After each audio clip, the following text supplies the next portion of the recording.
Zero remittance sila for this period. In support, pagpakitag protesta ngadto sa nahitabo ni President Duterte. Dili na ni siya basta-basta naman ay uban maingon, kanang inyong rally binayaran man na, hinakot man na, pero mag zero remittance ka. Di na basta-basta apil ng ilang pamilya ang nag-suffer. Imagine na kana nga reaction. Nya gabaha na ron sa social media nga daghan ang moingon, mo apil ko. Mga igsoon, isip pari na alarm ko ani.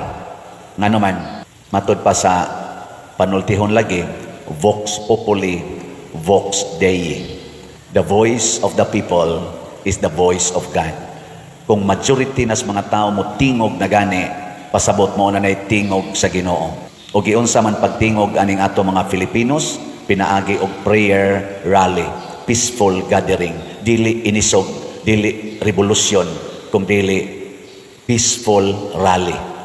Hinautonta nga mamati ang atong mga leaders karon.